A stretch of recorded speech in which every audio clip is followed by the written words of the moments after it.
We have often heard tales of people getting killed by large animals, and each story terrifies us greatly. However, there is one particular story that gives me goosebumps till now. Today I am here to tell you guys the story of Valerie and her baby, and I can assure you guys that you too will be left with goosebumps from the terror that is about to be unveiled with today's story. Valerie Theoret, 37, and her 10-month-old baby Adele Roseholt died on November 26th near the cabin where the family had been staying. The cabin, located about 250 meters away from Einerson Lake, is used by hunters, and Theoret's partner Jeremy Roseholt told police he'd been trapped at the time. The couple's intent was to stay at the cabin for a few months, then Theoret would return to Whitehorse, where she worked as a teacher. They had set trap lines to the north and south of the cabin, as well as a short line about a 20-minute walk away. The family kept a clean camp and provided nothing that would have attracted the bear, the coroner and chief conservation officer said in an email to CTV News. The coroner wrote that Roseholt left the cabin after breakfast to run a trap line. He returned around 2:30 p.m. and noticed fresh bear tracks in the snow at the lake, which appeared to be leading towards the cabin. He went indoors but found that his partner and daughter weren't inside, so he went looking for them. He had loaded his 7mm Remington Magnum rifle with him, and as his concern heightened, he had this at the ready, the report reads. Roseholt told investigators he heard a growl as he searched an area about 240 meters from the cabin. A grizzly came out of the bush 15 meters away and charged at him. When the bear was within 2 meters, he was able to shoot and fatally injure it to stop the attack on him, the coroner's report says. Then he saw Theoret.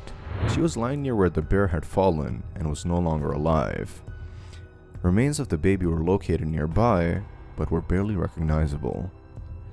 Through their investigations, officers within the Yukon's Department of Environmental Conservation were able to track the bear's path from an outfitter's camp about 1.2 kilometers away.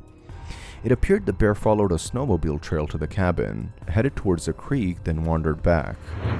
The investigation suggests at the same time the bear was making his circle from the east of the cabin, Valerie, with Adele on her back in a carrier, was walking on the trail, the coroner wrote. This implies they were out for a good little walk. From the change in the bear's type of footprints, from a lazy dragging to an intentional picking up of its feet, it appeared that at some point the bear detected the pair coming towards it.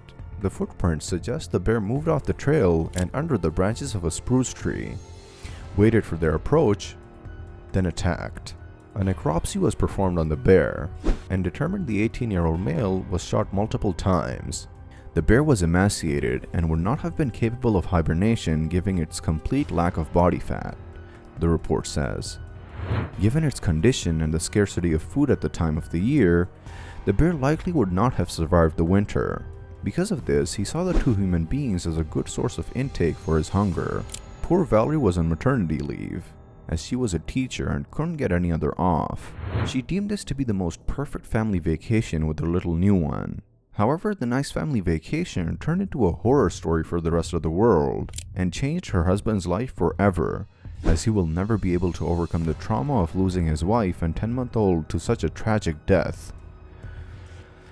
Well, this is all I have for you guys today. Are you guys getting goosebumps? Because I surely did. Think of that little baby and the pain she suffered from. Let me know in the comments what you guys think about all this. I will see you guys soon with another video. Until then, go ahead and like the video. In case you haven't subscribed, go ahead and do so. Bye.